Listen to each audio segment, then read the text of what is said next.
I can get Right. started right now, or we can wait a little bit. I'm cool with waiting if you want. Okay. Yeah, we can wait a little bit. We can wait a little bit. But for everyone on the call right now, I did want to just make sure everyone knows. So my special guest tonight is one of my mentors. His name is Nicholas, as you can see. He was one of the people who taught me, how to go viral on social media. He also taught me a lot about consumer law, credit repair, everything like that. So just want to make sure everyone knows who this is.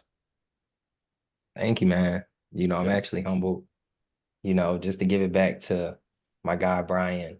When I met him, man, oh my goodness. When I met this guy, you know, man, one of the smartest people I've ever met.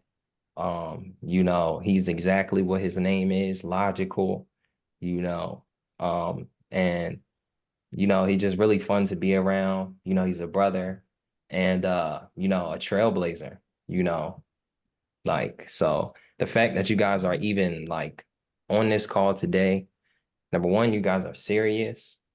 Number two, you are locked in with somebody who, number one is a trailblazer, but he's gonna have your back, So I appreciate Brian for even like giving me the opportunity to come up here to speak to you guys.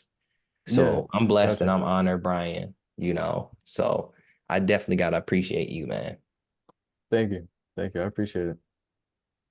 course, man. So we could wait a little bit and then Brian, just let me know whenever you're ready. Okay. All right.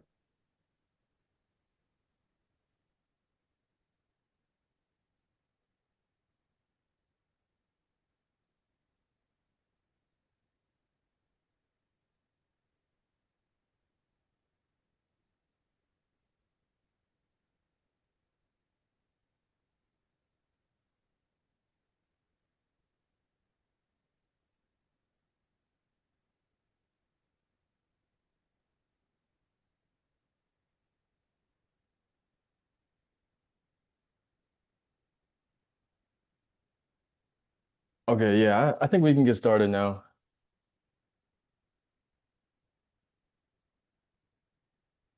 I'm muted. That's fine with me. Alrighty. So we got Brandon, Ashley, iPhone, Luke, RK, Nebula, and Ronald. How you guys doing? Blessed to be here. Doing great. Blessed to be here. Excellent, excellent. So I guess so we can kind of just get everybody's interests and see where everybody is, kind of drop in the chat what you're interested in learning. I do have some things that I can go over. Um, but I want to know specifically where you guys are at in the process, what you guys understand. So I can focus on those things there. Um, I feel like debt discharge, um, consumer law, credit repair, they all kind of go hand in hand, you know? And if you know how to discharge debt, then you can repair credit and vice versa. If you know how to repair credit, you can discharge debt. It's all a process. And looking at the administrative process is what I'm about to talk about. It's a step-by-step process. You know, I think that the process is simple. The hard part is maybe the education. Or as a matter of fact, I think that is the hard part, the education. And the next part is the mindset and the consistency and the willingness to actually do it. The willingness to actually take risk, you know. So we definitely got some people dropping something in the chat. You dig me? Any tips to go when you get sued for collections? I actually just got off the phone with somebody who just got a a letter to appear in court from I think Bank of America, I think one of those debt discharge, credit repair, funding. Nice to meet you too, Ashley. Always ready to learn about credit repair and learn about business credit. Excellent, excellent, excellent. All righty. So We have a lot to talk about. Now, real quick, man. So I do have some slides. However, I'm not going to go through every single slide. I'll just give you guys a little tidbit of some of the slides. I'll just use that as a guideline. But it's just going to be background, okay? I want you guys to, as a matter of fact, do I have permission to coach you guys? Drop a 1 in the chat if I have permission to coach you guys. Okay. If I have permission to coach you guys, then I need you guys to have a notebook and a notepad out. You feel me? Alrighty. So give me 1 second. Let me do this.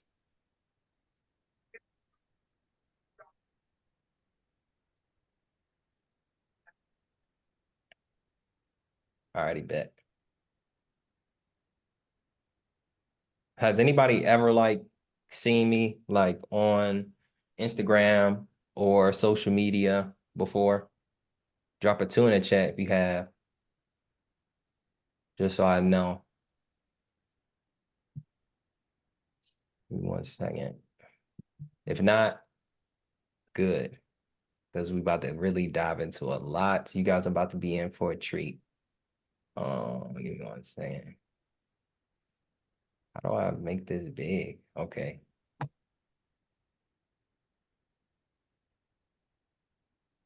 me see. Okay, perfect. So I hope you guys can see this. So if you guys don't know who I am already or know where to be able to connect with me, I'm on TikTok, I'm on Instagram, and I'm also on YouTube. You can look up Nicholas Burns on YouTube. You can also go to biz.nick on Instagram. And I'm also on TikTok as well. But just to tell you a little bit about myself, when I started this game, it's been since 2020, and I'll say for free, I've helped over thousands of people get over 1 million in funding. And I know the number is a lot more. I'm not really keeping track, but I get DMs every day just off of the free information. So at the end of the day, you can go here if you want to continue to learn. Okay, so definitely check me out on biz.nick on Instagram. I'm definitely more active there, so you guys can check me out there.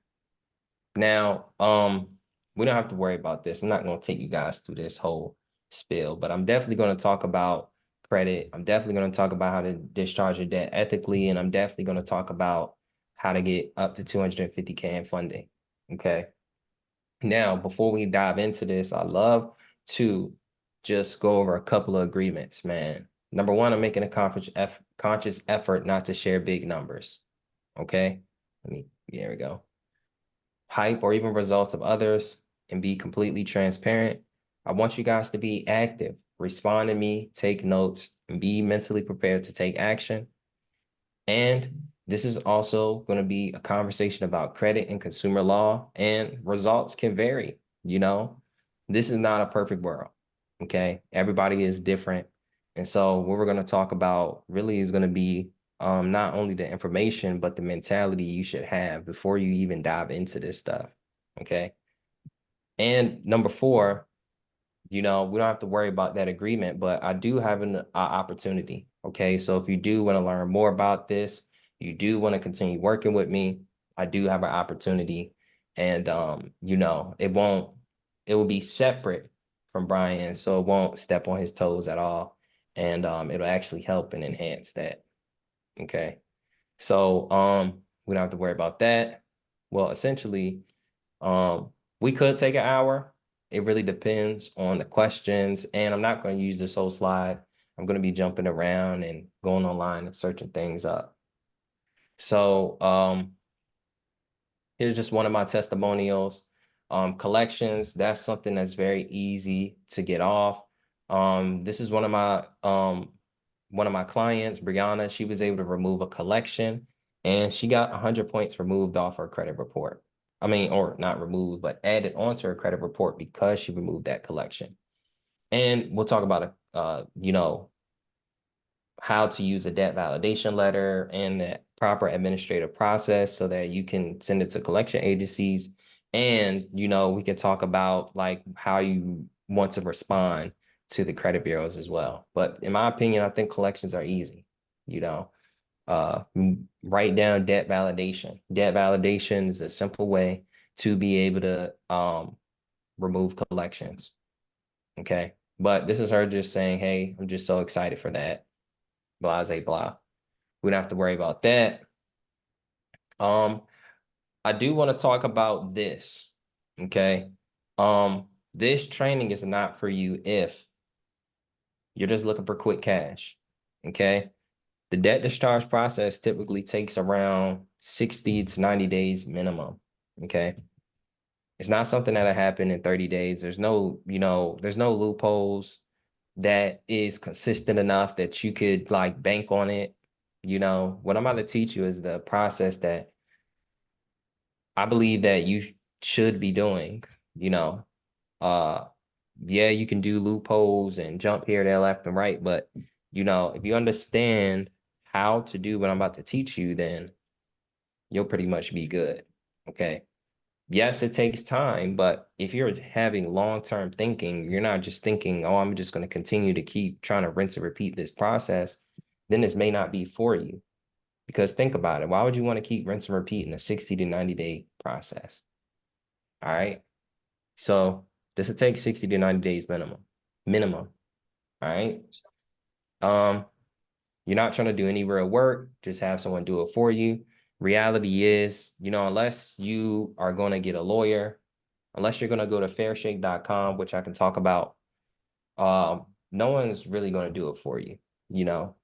Sometimes this stuff is so much of a headache that, like, why would anybody want to do it for you? You know what I mean? It will have to pay well. You get what I'm saying? And in order to get it to pay well, you definitely got to put in some work. Okay. But what I'm about to teach you is, how to get remedy or essentially put it in a position where it's not affecting you. Okay. Now you can get remedy and you can get recuperation, but I think that's a process that's deep and you can go about it, but in order to recuperate, you gotta correct your status, you gotta be a secure party creditor, and many other extremities and even more down the rabbit hole. And I would think that it's more of levels until you get to the point to where you can start recuperating. But when you're at a point of debt discharge, I would say master that, then move forward. Okay. Um, so boom, be willing to do real work, not willing to put 5 to 6 hours a week. And I'm just saying to understand the aspect of the law and being fully educated on these things that I'm about to talk about.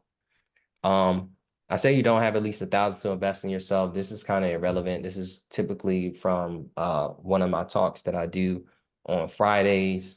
But I would just say that and we'll talk about this, but you may have to pay your bill while you're discharging debt.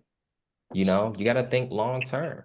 You got to think, hey, look, I'm trying to be put in a position where I don't have to pay it, or be put in a position where, I'm not paying the bill. You know what I mean? Like, you got to think long term. So if you are paying the bill for now, but thinking long term in the next 6 to 12 months, I won't have to pay the bill or I won't have to worry about this large debt, then yeah, especially if your debt is over $1,000. Yeah, you should be willing to invest $1,000 into yourself. Now, if you're not comfortable with reading the law and studying on your own, this may not be for you. And you're not willing to take on the risk of discharging debt. Okay. You think someone owes you. Reality is nobody owes you anything. Okay. Even if you feel like they are a person who is you feel like stole from you. Okay. Or if I ask you how they how did they steal from you and you can't explain it to me, I don't think anybody show you if you can't really explain it to them, you know? But what if I told you that's how the law works? If you could explain how someone stole or how someone is affecting you negatively or is not complying to the law, you know, or if you're able to, explain why you don't have to pay a debt or, why under certain conditions you'll pay a debt. Like if you, uh, you know, uh, uh, you essentially have to work for whatever you got to do in any process, business, credit repair, debt discharge. You have to work. You get me? So, uh, whether you discharge debt, whether you want to like go to the courthouse and scream, "Oh my God, this is fraud," it's still going to take the same amount of energy, you know? So just decide what you want to do, and I would tell you to just um be effective, change your mindset. You can't really demand this money, okay? And nobody owes you. All right. You gotta kind of discharge, and discharging is an actual process. It's not really like telling someone to owe, like you don't owe something. Discharging is like transferring the obligation from one party to the next. So ultimately, you're not like demanding anything. You're just like, if anything, you're demanding them to discharge it. You're not demanding them to give you money, So think about it from that. Okay. Now, just to tell you a little bit about myself, I've been an entrepreneur for the last 8 years. Um, grew up in PG County, Maryland, just moved to Tampa, Florida. Um, just to tell you a little bit about my journey in credit, I got my first 50K in credit in 2020, Navy Federal, Capital One, FNBO, American Express, Alliant, Bank of America, and I've helped fund over 1 million in credit in the last 3 years. Okay. And I've worked and mentored with the top people in the business space. And I'll show you some of the people that I've kind of networked with. We'll come back to this. Here's some of the people I've networked with, you know. Haitian CEO, I got to speak with him for like 2 to 3 hours about this stuff. He really loved this information. I haven't really got to tap in with him 500 deeply about this. Mr. Grateful, love Nehemiah Davis, CEO, 19 Keys. And then we see some people here that look familiar. You know what I mean? Our man in the corner. Alrighty. So I want to show you guys this before we dive into the debt discharge information. I don't know if you guys are familiar with House Joint Resolution 192, but in House Joint Resolution 192, or what kind of opened a game to me when it came to debt discharge, was essentially when I took a look at this information right here, like really opened my eyes. It really opened the game for me. Okay. And what it says here is on June 5th, 1933, Congress enacted House Joint Resolution 192 to suspend the gold standard and abrogate the gold clause. Okay. So this resolution declared that whereas the holding or dealing in gold affect the public interest, okay, it affects the public's interest, kind of have to say it, slow like that, and are therefore subject to proper regulation and restriction.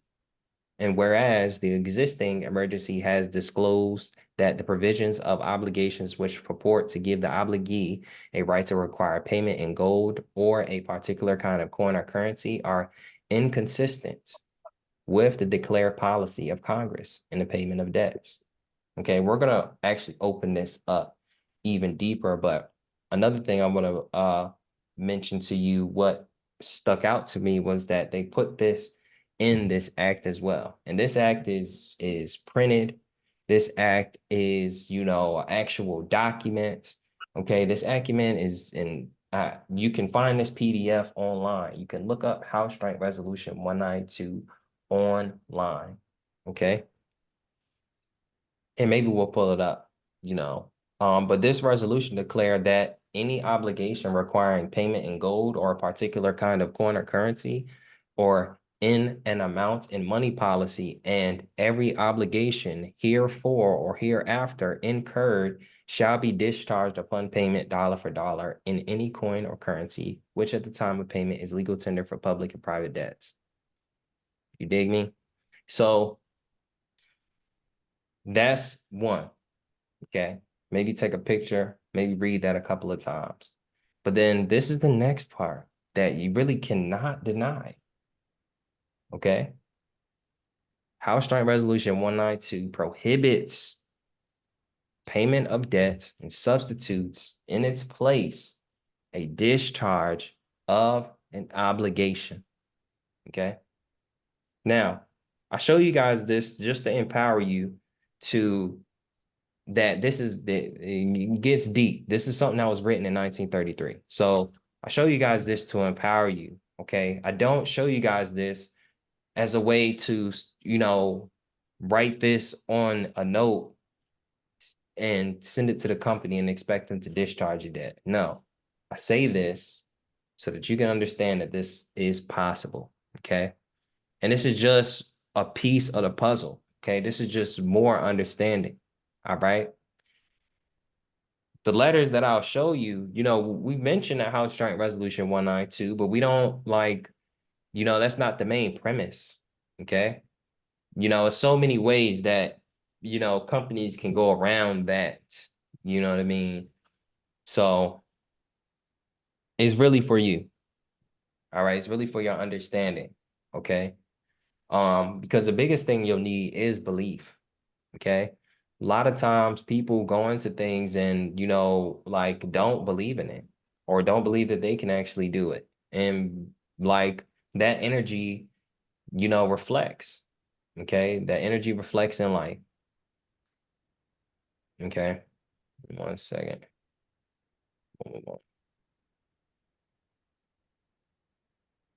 Here's some testimonials. This is not all of them, but here's some of them. One of the biggest successes that we got, Ayana, she was able to discharge a $160 bill. George Talamentes, he was able to discharge a $50,000 bill from Navient. Who is this? I think this is Aiden. Aiden was able to discharge a $4,903 bill from American Express. My guy Muhammad was able to get a BGE resolution pay from doing the coupon method. And some of these things, sometimes companies will like, you know, go about it differently. Okay, that was the first time I've ever seen that. He sent the coupon and they sent them this back, and now they send that every month. It's weird, you know. And in my honest opinion, they really got off easy, you know. So I don't know. When I went through that process, they gave me hell.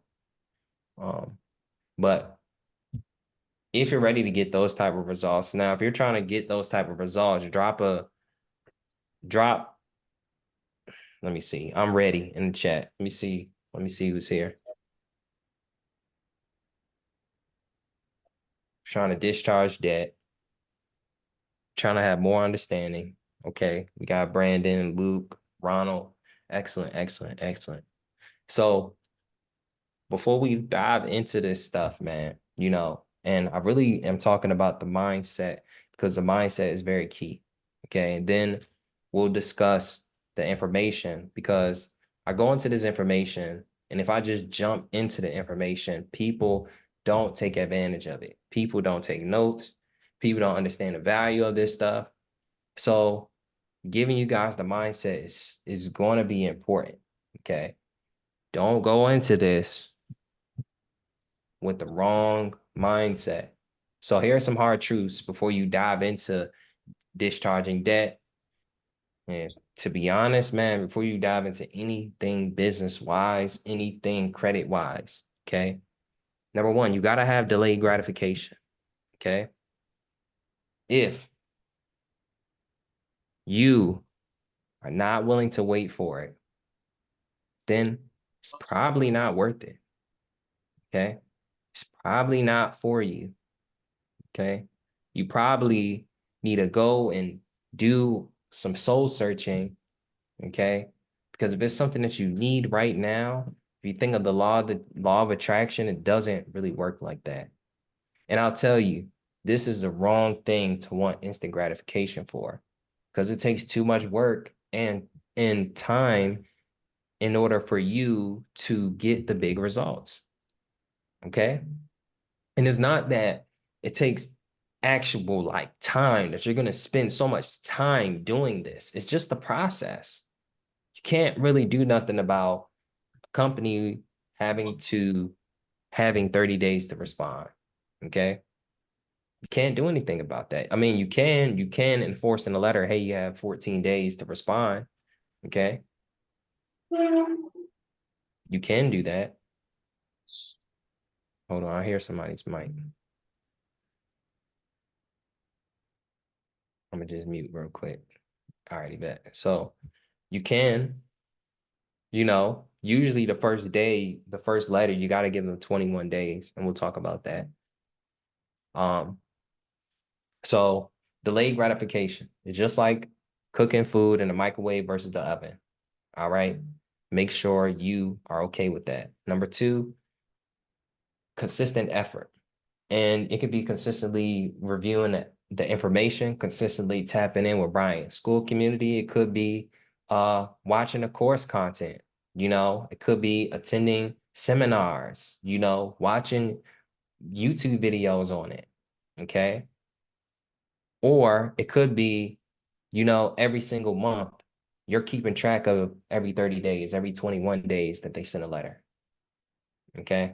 And we're going to talk about that full process, but you have to be consistent. You can't send a letter today and then 60 days, 120 days later, you said, I sent the letter and they ignored me. Well, why didn't you reach out to them over the last 120 days? And you want them to discharge a debt. You can't even respond. You can't even keep up with your own letter. You can't even create your own rounds, keep up with your own rounds, and you want somebody to give you money or somebody to stop bothering you. If somebody kept poking you like this and you said, leave me alone one time, you just did this. It isn't until you said, leave me alone, leave me alone, leave me alone. You give them a, a combo. It isn't until you give them a combo where they back up. You know what I mean? For my boxers out there, man, I hope y'all got that. You know what I mean? But I'm having fun, y'all. I'm literally can't have fun talking about this stuff. Education is key, making sure you guys are educated. All right. So you guys got to tap into the information. Make sure that after I tell you guys these laws, you guys go look it up yourself. You write it down in your notebook. You actually get obsessed. What the stuff that really intrigues you. Like if we talk about House Joint Resolution 192, watch, go, to the actual thing, read it yourself, and then go watch so many videos on it. Don't just stop at logical solutions. Don't just stop at Biz Nick. Okay. Continue, because people have many different perspectives, many different processes, but find the common denominator. And I'm going to pretty much break down the common denominator because I already did that already. Okay. Number four, financial setbacks are inevitable. It's inevitable, man. If you're already in debt, 20, 30K, be okay with losing some more money. Like it's just a part of the game. Okay. If you already did it once, then it can happen again. Okay. Just like black and white. All right. If you want to be able to make money, then you got to be okay with losing money. And number five, this is a big thing. It's a lonely road. All right. Reality is, man, this debt discharge process, again, not everybody's trying to do it. Not everybody's going to agree with it. People just tell you to just pay your debt. You know, I'm a person who actually did it. You know what I mean? And I'll still tell you, man, pay your debt. Because sometimes it gets a little annoying. Sometimes it gets stressful. You know what I mean? But once you learn it, man, You know, if you're willing to go through the journey, you know, if you're willing to learn it, then it's just a different type of power. Okay. So you got to have long-term thinking, understand that it is a lonely road. You may be the only one looking crazy for a while, but once it works, people will, again, they're going to be like congratulating you. Okay. So real quick, let's talk a little bit about, I'll talk about the Fair Credit Reporting Act, I'll talk about the FDCPA, and I'll talk about the Truth Lending Act, because in my opinion, I think when it comes to debt, credit repair, or anything, is 3 levels of the process. Okay. It's 3 levels of challenge. Okay. You got the first line of attack, front, you know, whoever understands military, militia, whatever the case may be, the first attack is the consumer report. If you can get it off your consumer report, you are saving yourself so much time and stress. Okay.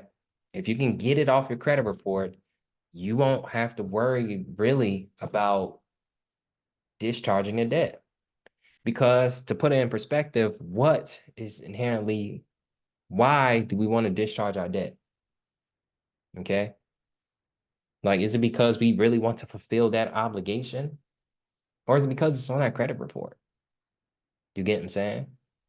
So, because if you want to fulfill that obligation, I mean, let's just say you don't know any of this.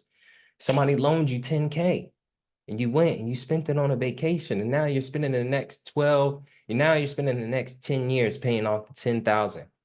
Okay. You shouldn't have did that. You know, I asked you guys for permission, so I hope y'all rocking with me. But you know, you sometimes you do gotta have a mindset, and you do gotta look at life like, okay, things are happening for me, not against me. Okay.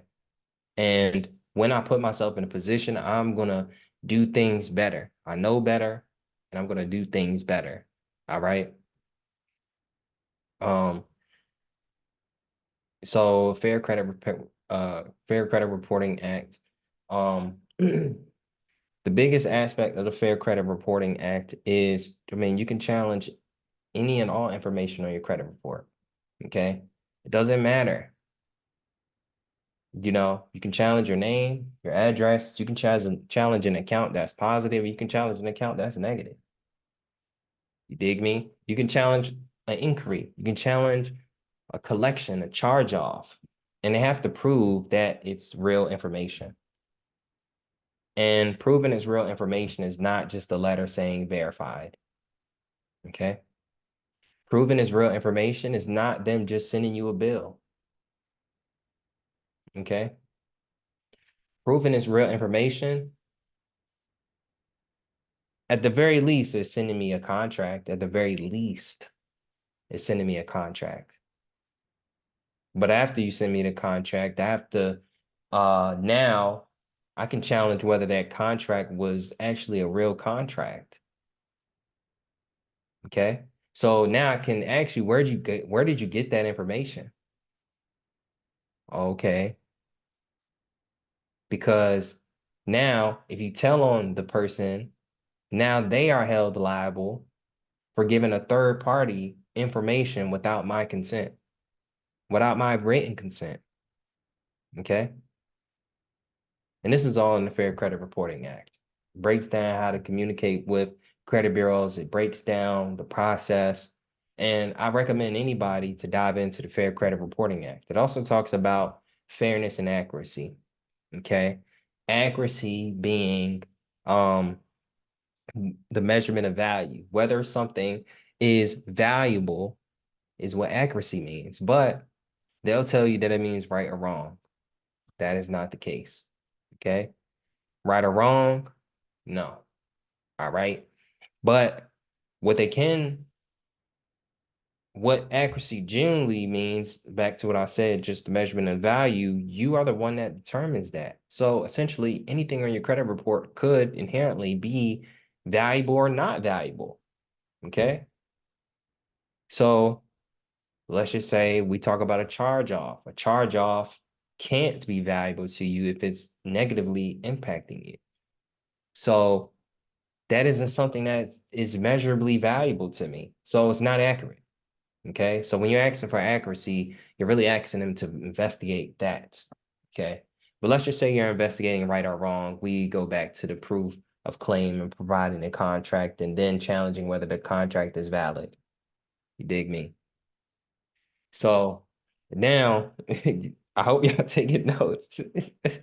You feel me? Well, I know my man Brian is taking notes, man. Brian don't play, man. He does not play. You feel me? So that's just on the consumer, that's just on the consumer report side. You feel me? So uh now we talk about fairness, okay? Because it has to be fair information.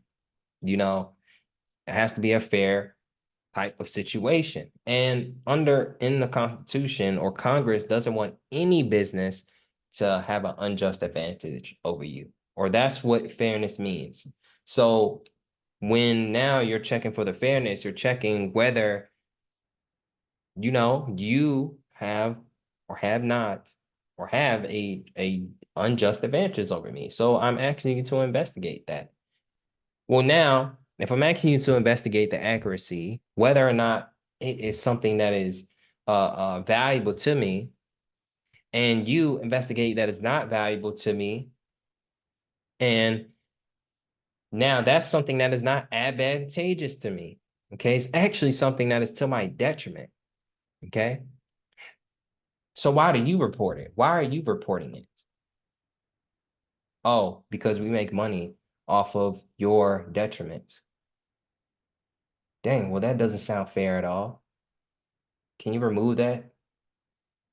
So that's pretty much the entire conversation when it comes to credit repair. Okay. And in my opinion, and I'm diving into these laws, but I'm about to show you guys how to repair credit, you know, on your own accord, and for anybody that wants to prepare their own credit. You know what I mean? I think there's multiple avenues to get the job done. I just tell people just get the job done, but it's still good to know what the information is so that when it's happening, you're not like sitting there in like, you know, dozo zone trying to figure out like what's going on.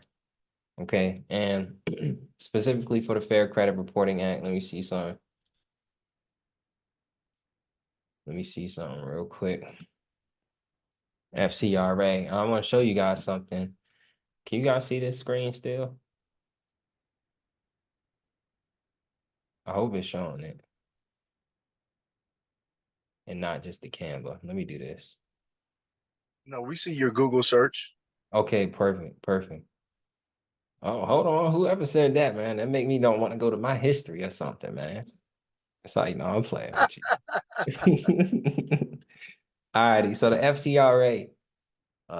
No, we don't want to go here. I like to go to Cornell Law. This is my favorite place to come to. You know, I feel like everything is here. Okay. And then another place you can go is to the Consumer Financial Protection Bureau website. I like them because they have extra explanations. You can go to the exact law, the exact code, and it'll say more explanation and it will explain it on a more simpler term and more layman's terms to the best of its ability. But I like to come here and I wanted to show you guys this because it's much bigger than you think. Usually when people just say, hey, I'm challenging this based on the FCRA, they are just like going based off the statement of purpose. Okay. They're just going based off of this. All right. The banking system is dependent upon fair and accurate credit reporting, and accurate credit reports directly impair the efficiency of the banking system. So that means that, if you think about the banking system, that is, how the United States makes money. So it's important for the banking system to be efficient. Okay. So they have to have accurate credit reports. So when you do challenge them, they have to take that serious. And then the other aspect of that is unfair credit reporting methods undermine the public confidence, which is essential to the continued functioning of the banking system. So if the public confidence is essential to the continued functioning of what makes the United States money, then that is important. That's something that should be taken serious. So when you do send a letter, then they do have to take it serious. They can't ignore it. Okay. All righty. So I want to get to the meat and potatoes, but some of this information just be so good. You know what I mean? It just be so good, you know. And whenever you guys get a chance, tap into this. Okay.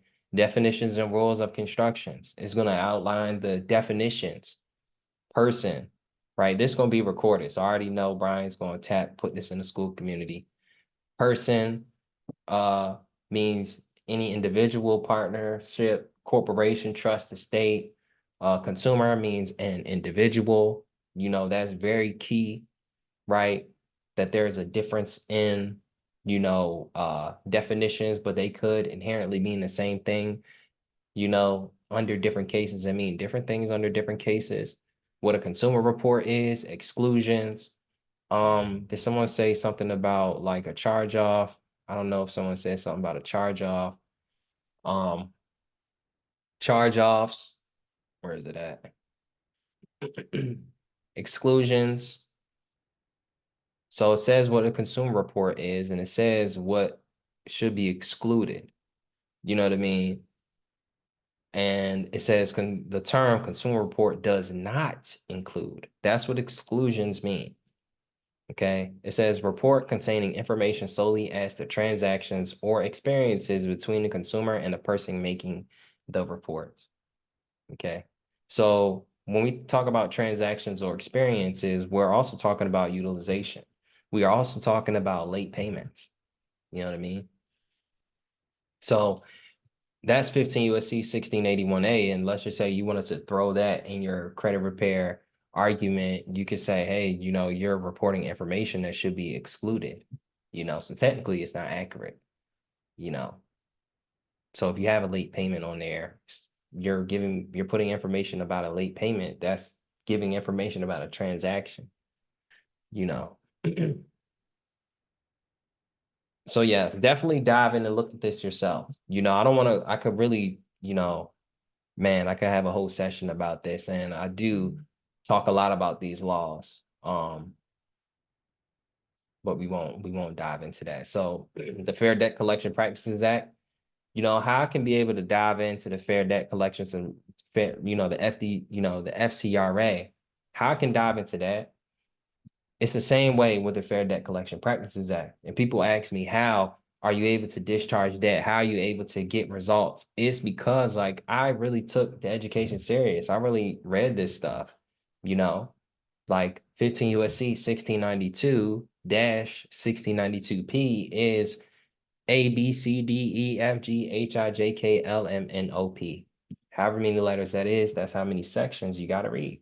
And some of the sections are like double, you don't have to read all of it, but obviously if you do, then, if someone tries to tell you something about debt, it'll be nonsense to you, or if a company was to ignore you, just the simplest thing, which is, let's see, man, FDCPA, because I'm about to tell you, people say this all the time. Oh, ignore me. Okay. Please ignore me. Because guess what? Communication in connection with debt collection. Let's see here.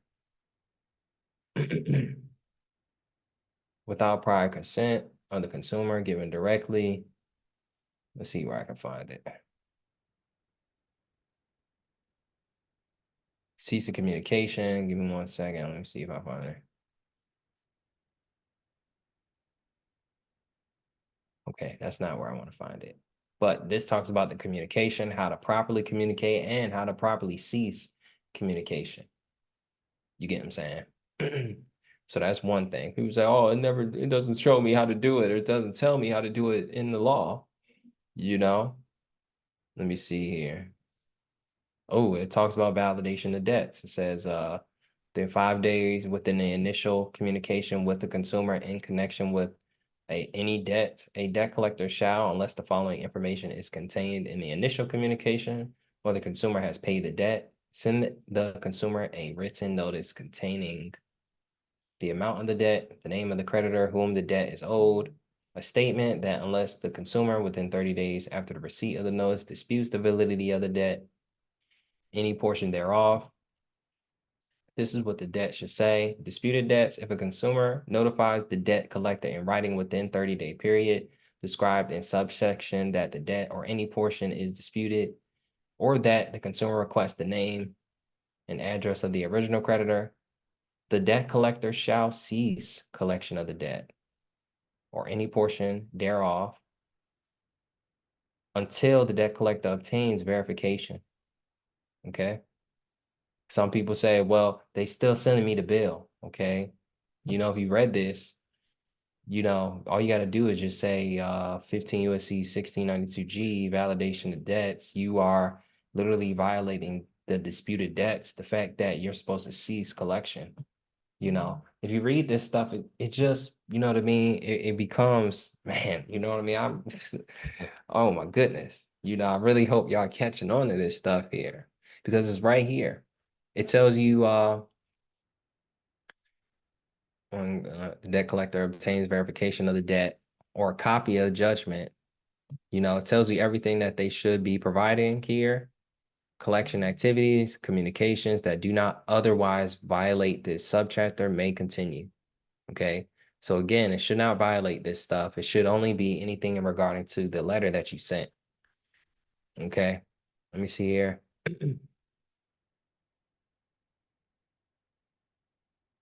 Alrighty.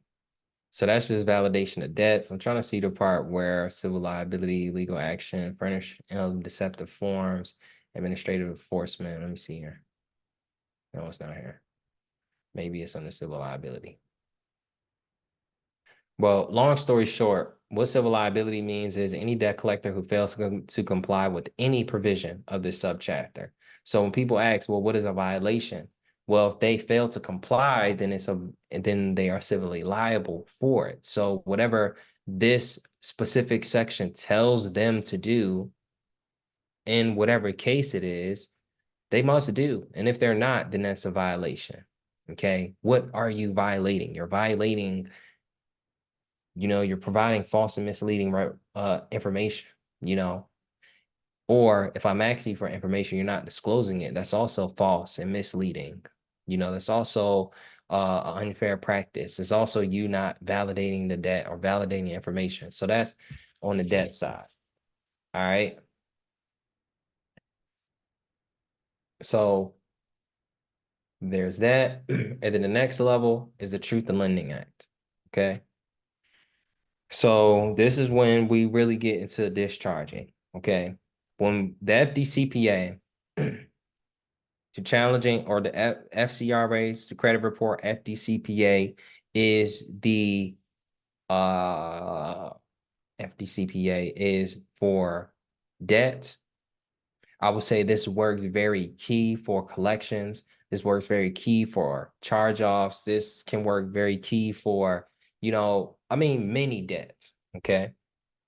But then you'll run into a situation where a company says where you agree to these terms, you agree to pay this debt, whether or not you think it's real or not, you said you agreed to pay for it. So if it isn't real, why'd you agree to pay for it? Okay. The next thing that you would challenge them on is, well, what did I agree to? Okay. Did I agree to something that was real in the first place? Did I agree to something that was even valid in the first place? And this is what the Truth in Lending Act allows you to be able to challenge. It allows you to be able to challenge documentation. It allows you to be able to challenge the actual agreement. It allows you to be able to challenge, the finance charge and, challenge where the money came from. It allows you to challenge the whole lending process, okay? And it allows you to ask for this documentary evidence of the information, or the contract is not valid. If it's a valid contract, you should be able to provide me every single document in regards to this contract. Okay. You give me this fat packet. Okay. and this is the agreement. So now we have this fat packet, right? I want you to break down all of this stuff here. Okay, obviously it doesn't go like that, but there's a Truth in Lending Act request that I have letter. Let me see here before I already bet before I dive into that stuff there.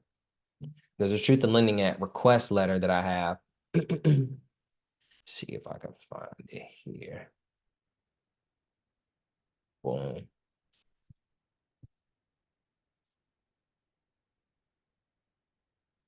Um,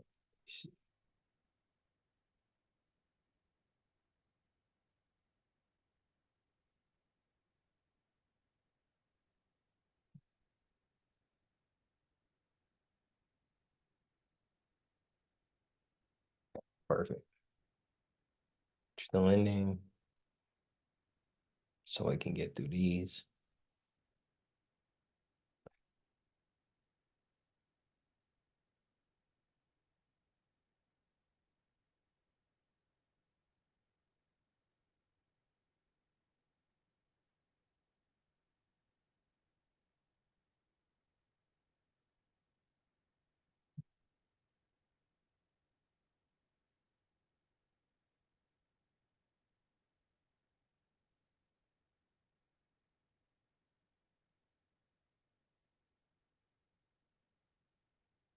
Now these templates that I'm about to show you guys, it's going to be a many different types. Give me one second.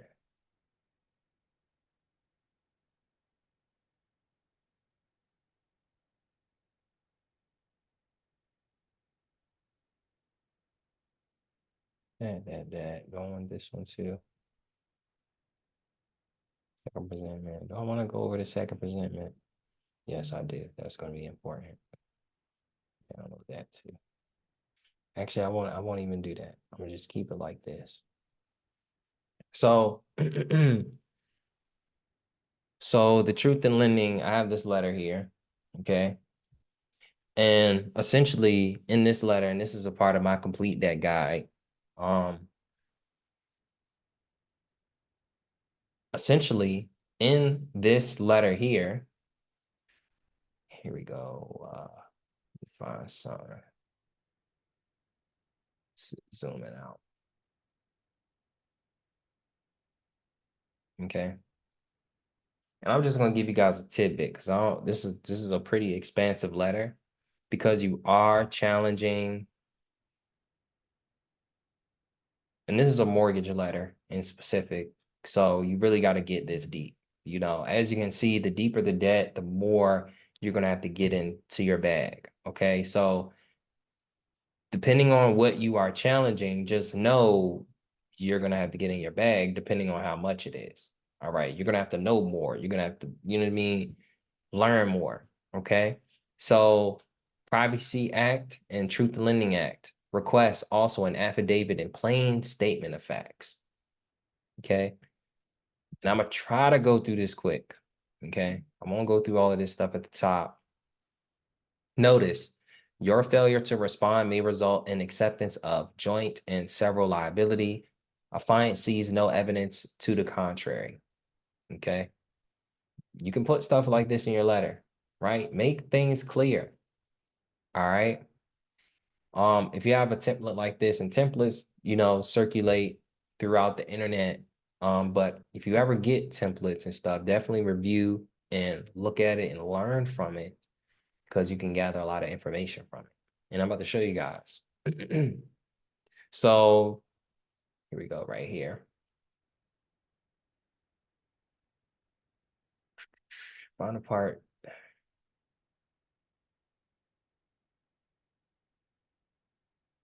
I don't want to confuse you guys too much.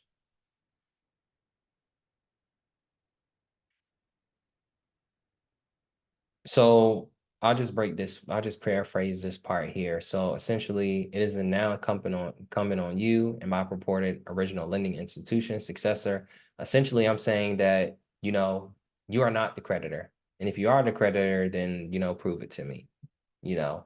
And, you know, long story short. All right. And so along this part, I start to explain what a creditor is. Okay.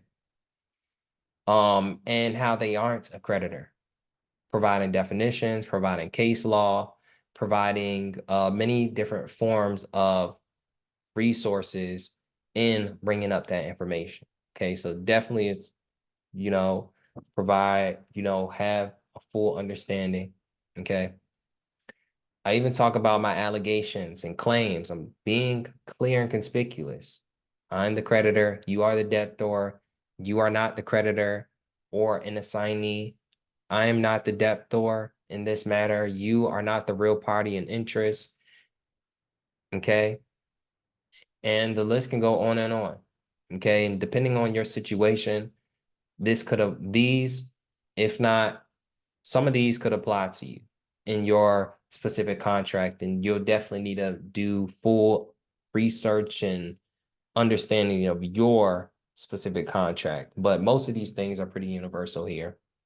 But the list goes on and on. I'm talking about my allegations and my claims. Now, ultimately, at the end of this, let me see here. More and more claims, more and more claims. Given a definition of recoupment, this is really an expansive. It doesn't have to be this expansive. Okay. Long story short, it says that, hey, if you cannot prove this, then, or long story short, should you acquiesce, I demand the following. Okay.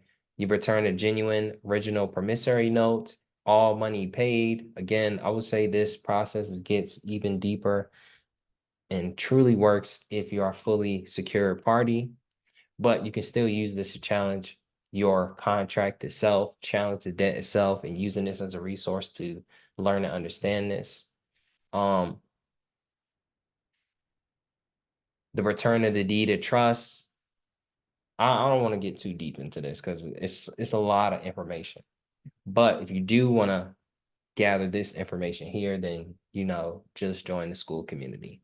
Now, what I do want to talk about is the administrative process. Okay, so 1099, we talk about this stuff all the time. Okay. Coupon remittance, what you call it? Billing error dispute. You hear about these things all the time, and some of you guys may already know some of these processes, right? For the coupon, you would need where is it? Number one, you'll need postal stamps, and I would suggest you look up stamp duty if you want to write that in your notes.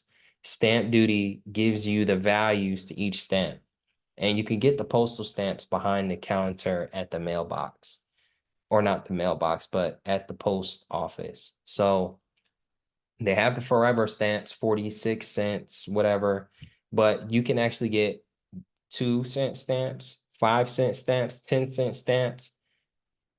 You can get you can get $1 stamps, $5 stamps, $10 stamps, and $1,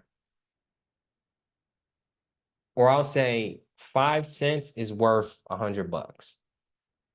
Okay. And $1 is approximately 1,000.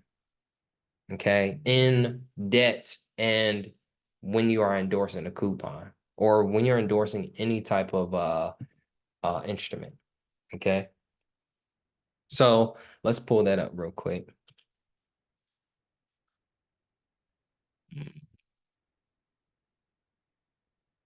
$328.5. Now, if you guys don't know this stuff here, definitely put this stuff in your notes, review it in your own time. But if you come to 31 CFR 328, Part 328, restrictive endorsements of U.S. bearer securities, And you can look at this whole section to understand endorsements, but you can really jump straight to forms of endorsements.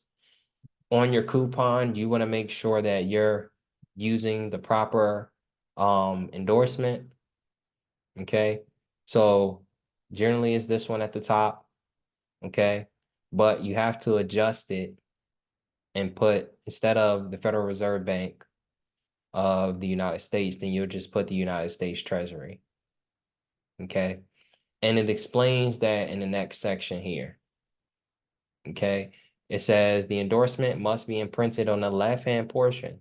So when you have a full bill, let's say the bill looks like this. Okay, it's kind of blurry. You dig me? Let's say your bill looks like this. Okay, it says on the, this will be y'all right. So, well, this would be y'all right. This would be y'all left. It says on the left-hand portion. Okay. So you will have to, where is it at? You guys ever use one of these or have one of these? You need one of these. Okay. And you're gonna pretty much put that in there. So whether you can go to Staples, you can go to rubberstamps.com. What's that? Rubber stamps. Let me see rubber stamps. Yeah, rubber stamps. You can create these, right? Get this done if you want to do the coupon properly. Okay. So use that. Use that. This law explains it. Imprint in the left-hand portion. Then it also says it must be approximately 4 inches in width, 1.5 inches in height. So you can literally get those dimensions on rubberstamps.com. And it said must be imprinted by a stamp or a plate. And so that's the post, that's the stamp, so you would put that you know, over top of it, beside it. Honestly, it doesn't have to be over top of it. It can be anywhere, that is not like covering any essential data and information. You can put as many stamps on one piece of paper, you know. Let's say you can put 2 5-cent stamps to equal up a 10-cent stamp, or you can just get one 10-cent stamp, you know, just do the math. I'll just say, look up stamp duty on your own so that you can know the actual values, but I'll say it's about $1 is about 1,000. Okay. But it can range, like they'll say something like 10 to 15 cents could be worth 200 to 350.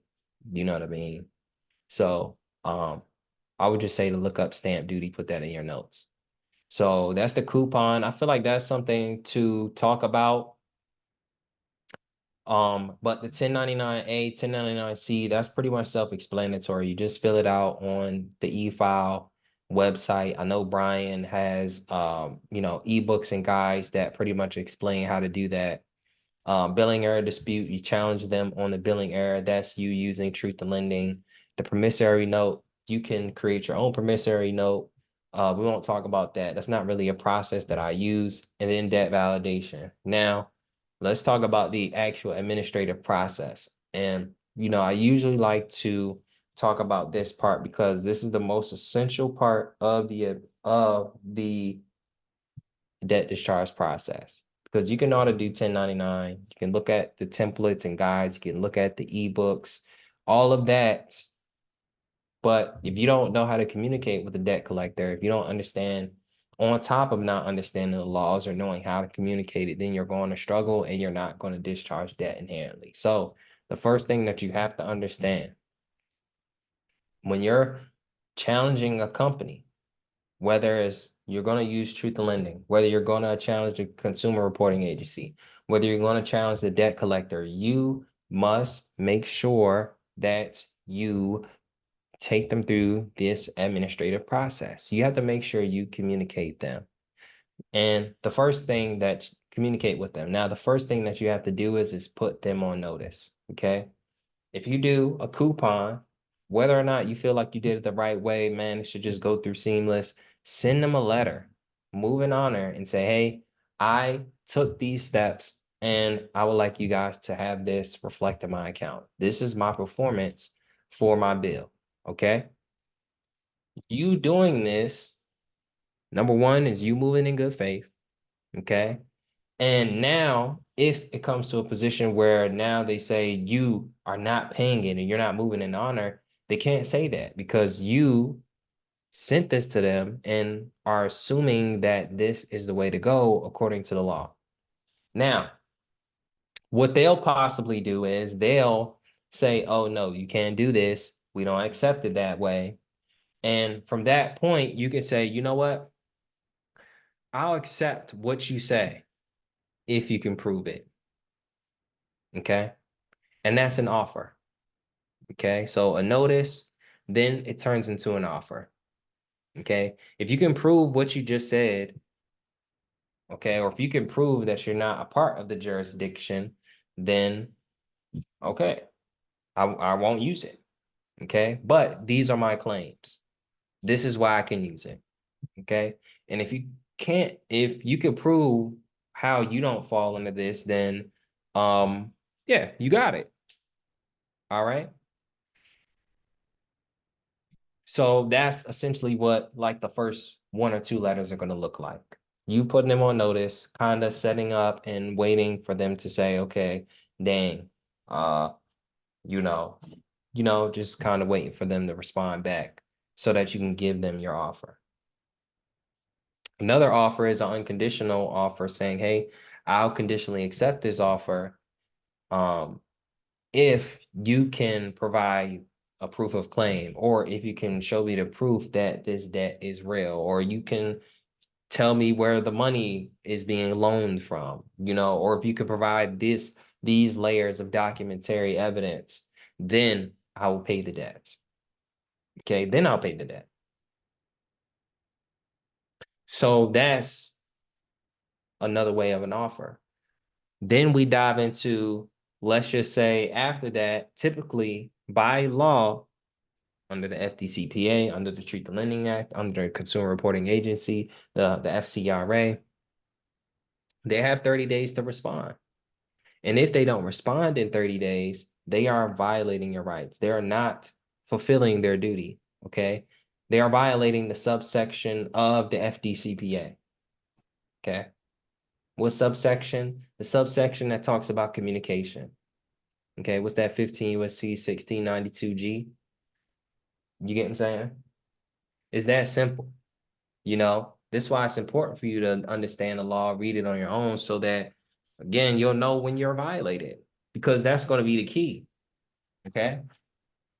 Whether or not you owe debt, if they're violating your rights, then the contract is invalid. All right.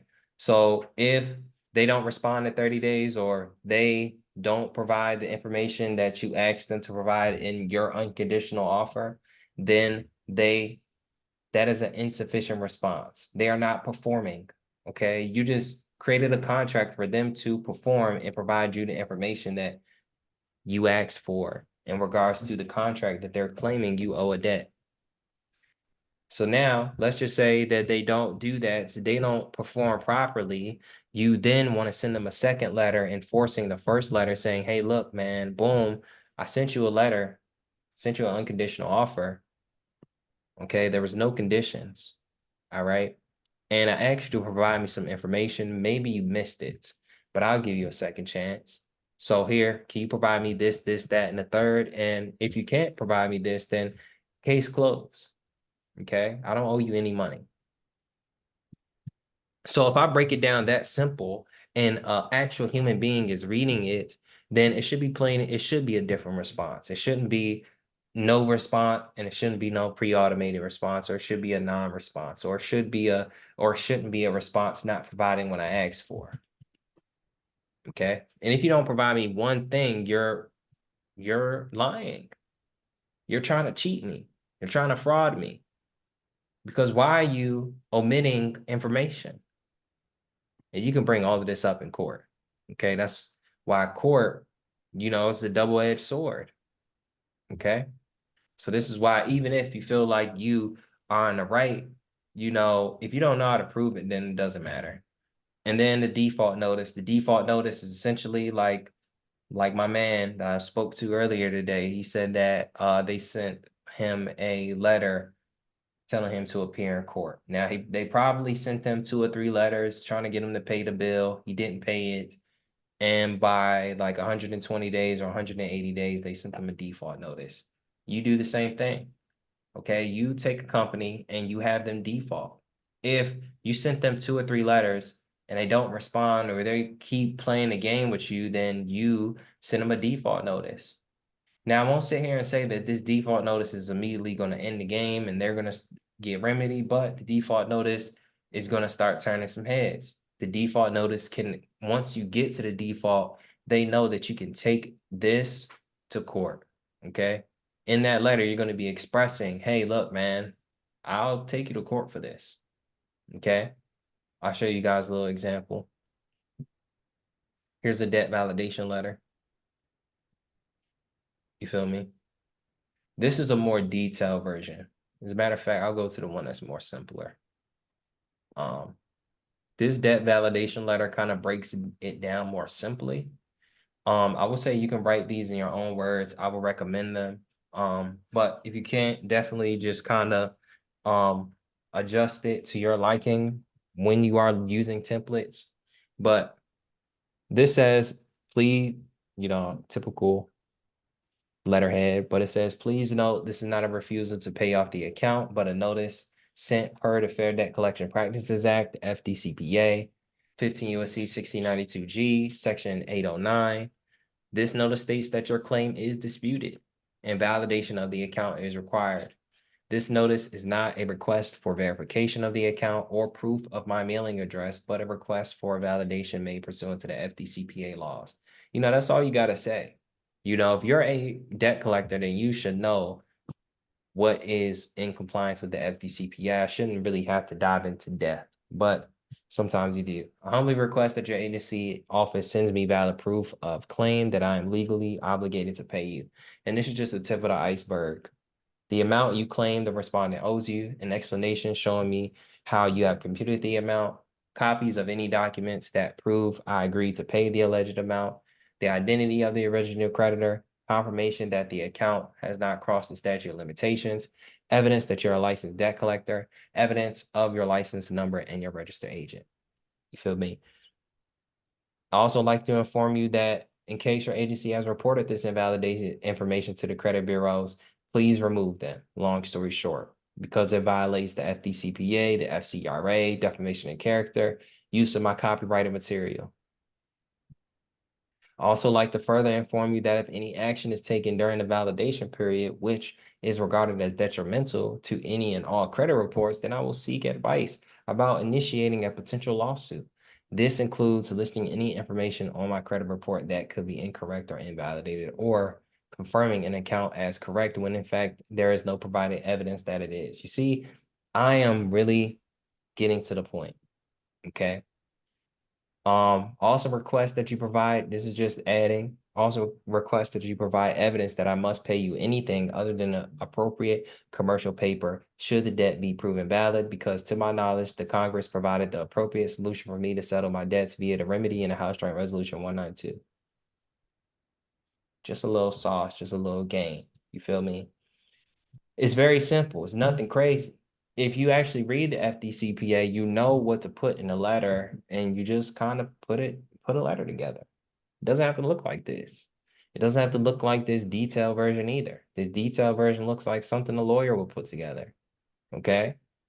But it's asking the same thing. Okay? Respondent inferior provides verified copies of all assigns, negotiations, securities, or transfers of rights, titles, interests. You can ask for all of this stuff. Okay? Especially if someone's trying to come after you for the debt. Give me the title. And then another big thing is the debt disclosure statement. Just to put more things in perspective, you can say, hey, you must fill this debt disclosure statement out. If you're not filling it out, you are not sufficiently responding.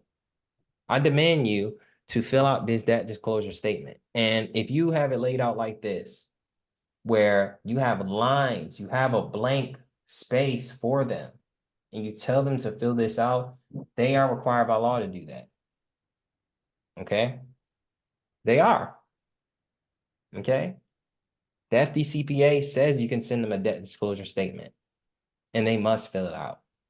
Okay? So look at the questions that are being asked. Okay? Asking for names. I need to know who is responding to this.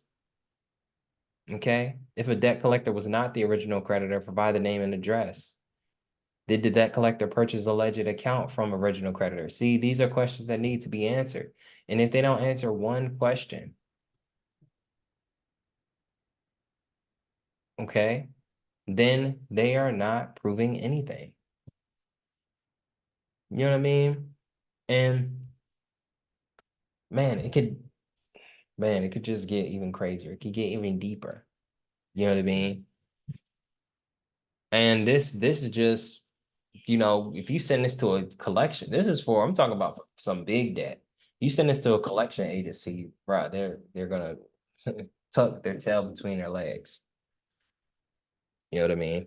Affirmation of service, you know, secondary, third presentment, final presentment. Essentially, man, you know, it's a 1, 2, 3 punch when it comes to debt discharge. And as long as you understand the administrative process, it doesn't matter what you do. Okay? Hold on 1 second. 1 second. It doesn't matter what you do. Okay.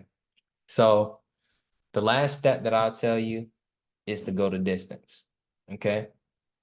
Make sure you go to distance.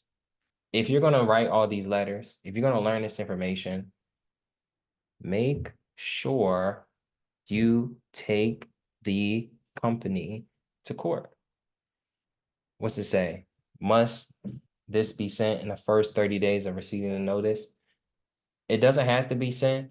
I would just say to make sure that it is sent.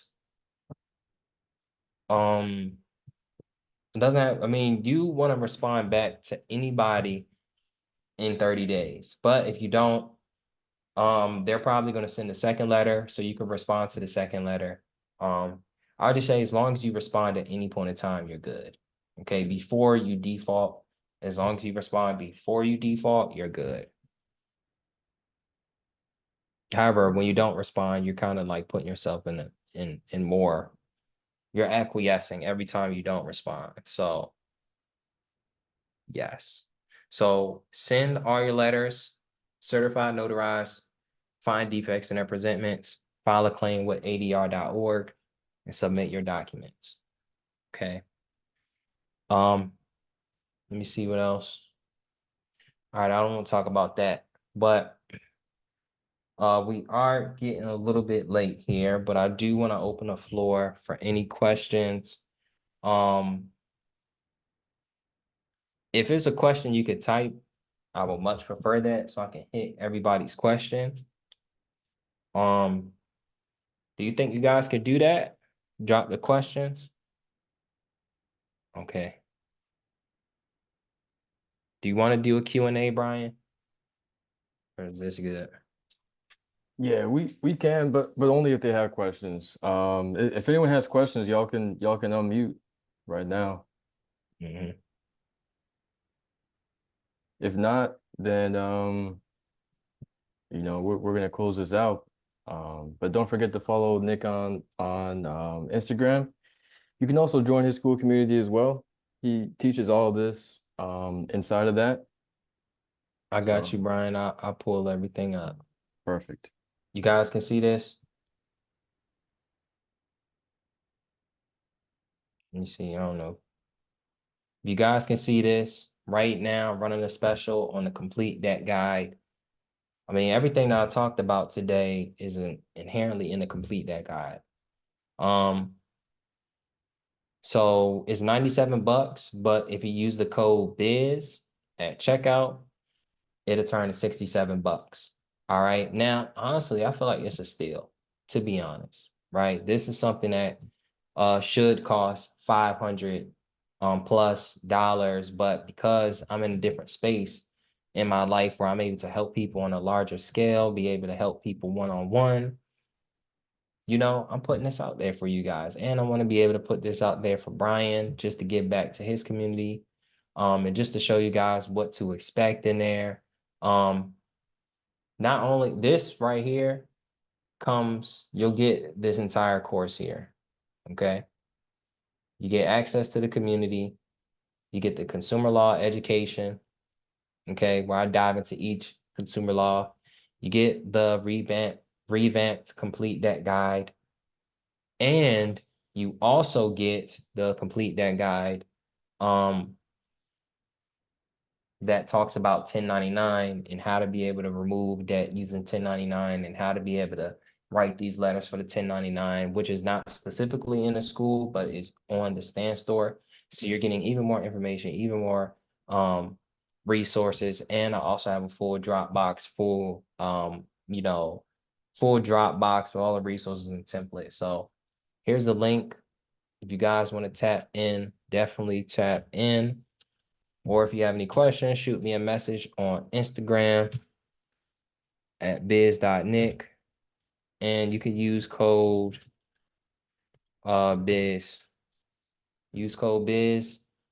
Let me see if it's working.